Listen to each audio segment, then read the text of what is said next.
Sophocles wrote the ancient play Antigone in 441 BC. The play begins with Antigone speaking with her sister Ismene. Antigone wants help from Ismene to bury their brother Polynices. Antigone repeats Creon's decree that anyone who attempts to bury Polynices will be stoned. Creon is the new king, so his threats are real. But Antigone can't sit idly by while her brother is food for the vultures. She feels compelled to bury him. Yet there's no way Ismene is going to help her. The thought of being stoned to death petrifies Ismene. Ismene reminds Antigone that they have already lost so much of their family due to the curse of Oedipus. Ismene doesn't want to lose Antigone as well. Unfortunately, Antigone makes it clear that she is not going to budge. Antigone is determined to bury Polynices. When Ismene realizes she can't change Antigone's mind, she at least asks Antigone to keep her plan secret. In the next scene, the chorus is praying out loud to the god Apollo. In the prayer, the chorus is giving thanks for their recent victory. Yet the victory came with a steep price. The city of 7 gates, Thebes, lost 7 of their generals, which they had sent out to defeat the 7 enemy generals. All died, including the brothers Eteocles and Polynices, who represented the opposing sides of the battle. The brothers ended up killing each other with their bare hands. Creon enters and restates his decree. They will bury Eteocles with full military honors.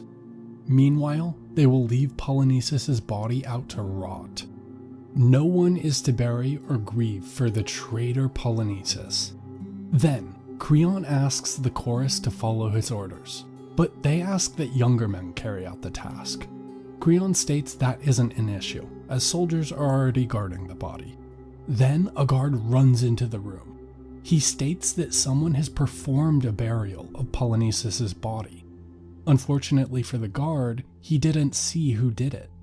This upsets Creon, and he tells the guard that he had better find out who did, or he will be killed in their place. Creon even accuses the guard of taking a bribe and allowing someone to bury Polynices. The guard leaves to find the perpetrator. Almost immediately, the guard comes walking back into the throne room to speak with King Creon. This time, the guard is hauling Antigone, Creon's niece. The guard claims that he arrested Antigone while she was burying Polynices. The guard explains that when he returned to his post, he swept the dirt off of Polynices. That's when Antigone came back to bury Polynices again and got caught in the act. The guard is relieved, which contrasts the obvious pressure Creon must feel at his new predicament. Antigone immediately admits to the crime. She calls herself guilty and doesn't try to deny it. She continues with an attack on Creon for his immoral decree. She states that she would have rather died than have left Polynices unburied. Creon remarks that even the stubborn Antigone will be made to follow the law, even if it takes violence. Antigone continues to argue with Creon. Her logic is that Polynices deserved a burial as much as Oedipus.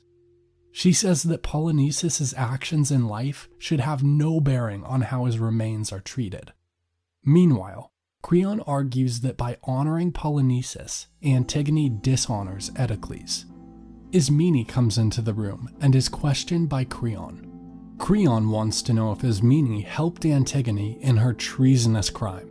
Ismene admits that she did help Antigone, but Antigone won't let Ismene share the blame. Antigone tells Creon that Ismene is lying. Plus, Antigone is angry at Ismene. Antigone remarks that she doesn't need any friends like Ismene, who only help her in words but not in action. Antigone is a dead woman walking. Creon has no intention of sparing Antigone, despite them being family. Additionally, Antigone makes no attempts to try and save herself. Creon imprisons the 2 women while he finalizes his decision.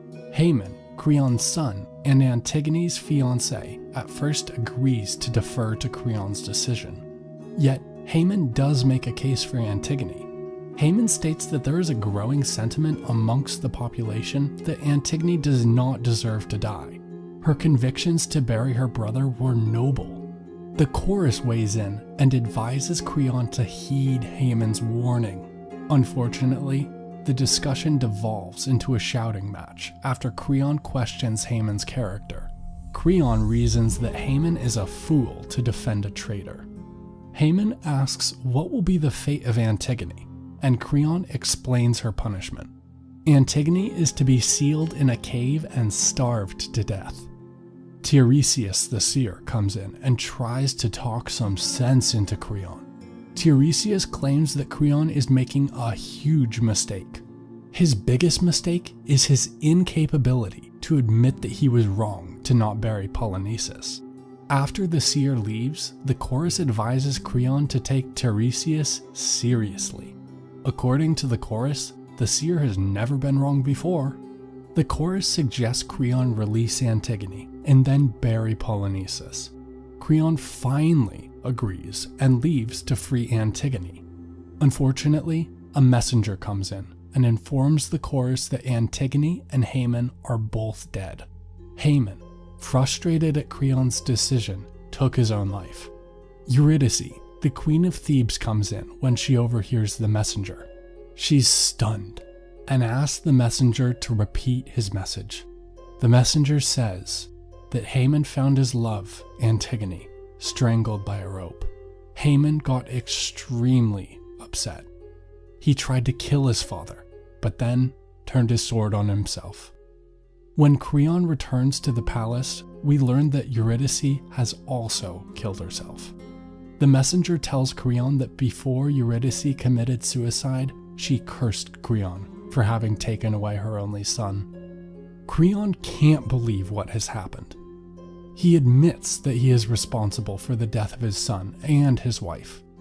Creon is so shocked by the events that have transpired that he's not even able to walk away. Instead, he has to command his guards to come and carry him away. The end.